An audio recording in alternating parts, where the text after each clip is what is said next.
Assalamualaikum warahmatullahi wabarakatuh. Halo semua, perkenalkan saya Nurul. Kali ini saya akan mengajak kalian semua untuk melihat hasil wawancara yang dilakukan oleh dua rekan saya. Sebelum masuk ke topik wawancara, saya akan memperkenalkan nama-nama anggota kelompok saya yang terdiri dari Aini Nur Syafrina, Tessa Lonita Simagonsong, Valentina Marta Naipospos, dan saya sendiri Nurul Awida Lubis. Baiklah, kita akan masuk ke topik wawancara. Wawancara akan dilakukan oleh dua narasumber. Narasumber pertama yaitu Ibu Rorasta selaku guru SD dari SD Arwan yang akan diwawancarai oleh rekan saya, Valentina Marta. Berikut cuplikannya. Baik Bu, pertanyaan yang pertama, apakah Ibu mengajar dan memberikan ilmu hanya pada sekolah dasar saja? Iya, karena memang saya guru sekolah dasar dan saya juga memberikan ilmu saya untuk anak-anak saya di rumah. Nah, untuk yang kedua Bu, pendidikan pasti banyak yang terlibat. Menurut Ibu, siapa-siapa saja yang terlibat itu? Dalam proses pendidikan, yang terlibat di situ adalah orang tua, guru-guru, dan dinas yang terkait. Dalam kondisi daring saat ini, mengapa siswa untuk belajar susah dan dalam pengerjaan tugas juga lama dikirim kepada Bapak dan Ibu guru? Kendala yang kami miliki di sekolah dasar kami, memang selama masa pandemi, peserta didik kami motivasi belajarnya agak berkurang dikarenakan guru tidak secara langsung bertatap muka dengan anak dan tidak semua peserta didik dan orang tua memiliki smartphone sehingga dalam pengerjaan tugas memiliki kendala. Untuk selanjutnya Bu, mengapa pendidikan lebih diutamakan daripada moral atau akhlak? Padahal yang kita tahu Ibu, akhlak lebih penting. Ya, itu karena pendidikan itu sudah mencakup moral dan akhlak. Jadi orang yang berpendidikan sudah tentu mempunyai moral dan akhlak. Saat pandemi ini, sejak mulai kapan Ibu mengganti konsep mengajar Ibu? Ya, selama masa pandemi memang seorang guru dituntut untuk membuat konsep-konsep yang mudah dimengerti anak dalam pembelajaran daring. Untuk selanjutnya Bu, menurut Ibu, di mana saja dan kapan kita dapat memperoleh pendidikan itu? Menurut saya, di mana dan kapan saja kita bisa memperoleh pendidikan.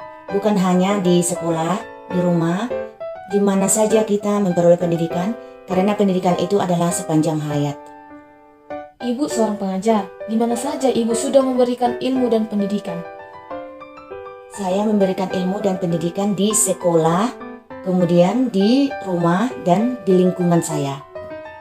Untuk pertanyaan selanjutnya Bu, bagaimana pendidikan di era pandemi ini menurut Ibu? Serta bagaimana tips agar anak tetap pintar dan dapat memperoleh ilmu walaupun dalam keadaan daring ini? Ya, menurut saya keadaan pendidikan pada saat pandemi ini memang mengalami sedikit goncangan. Terutama pada kami murid sekolah dasar, di mana murid sekolah dasar masih perlu bimbingan penuh dari guru, dan supaya masa pandemi ini belajar optimal, maka memerlukan dukungan yang penuh dari orang tua siswa. Serta bagaimana tadi tipsnya Ibu? Tipsnya yaitu orang tua dan guru berimprovisasi untuk mengajari anak dan mengambil pembelajaran dari internet. Untuk solusi terbaik menurut Ibu untuk pendidikan saat ini bagaimana Ibu? Solusi terbaiknya menurut saya, guru harus melakukan improvisasi dalam pembelajaran, diantaranya membuat strategi pembelajaran yang berbasis teknologi yang mudah dimengerti oleh peserta didik. Untuk pertanyaan yang terakhir Ibu, menurut Ibu, apakah yang harus dilakukan agar pendidikan di Indonesia lebih meningkat dan dapat bersaing dengan negara lain? Ya, untuk meningkatkan pendidikan di Indonesia, perlunya kita membangun karakter. Nah, dari situ nanti si anak ini bisa mengembangkan dirinya, belajar mandiri, dan mengikuti arus globalisasi. Terima kasih. Itulah dia hasil wawancara yang dilakukan oleh narasumber Ibu Rolasta. Selanjutnya kita akan ke narasumber kedua, yaitu orang tua kandung dari rekan saya, Tessa Lonita. Berikut cuplikannya. Bapak Mangusong, apa saja hambatan-hambatan yang sering terjadi akibat dari pembelajaran daring yang dialami anak di rumah? kurangnya signal atau jaringan sehingga membuat anak terganggu belajar. Apakah Bapak selalu mendampingi anak saat belajar?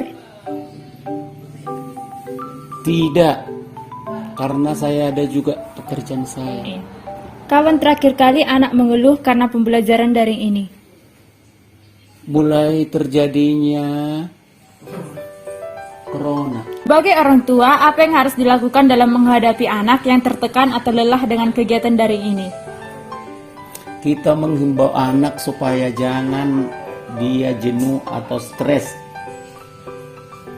Menurut Anda, apa solusi terbaik untuk pendidikan daring saat ini?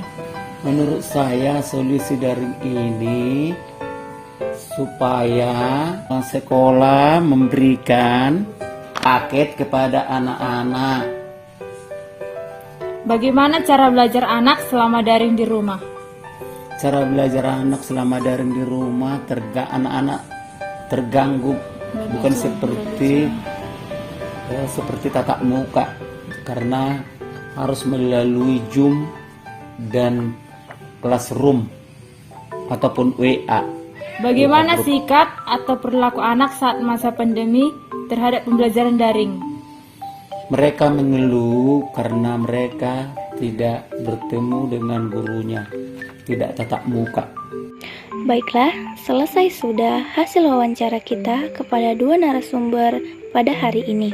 Kesimpulan wawancara kita kali ini adalah bahwa pembelajaran daring sangat berdampak besar bagi anak pelajar, guru, dan bahkan orang tua, yang dimana anak tidak bisa berkumpul dan bermain dengan teman-temannya serta melakukan pembelajaran bersama.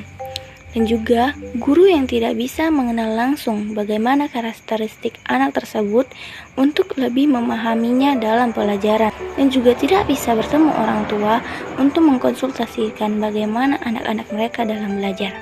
Sekian dari saya dan serta teman-teman, saya ucapkan terima kasih.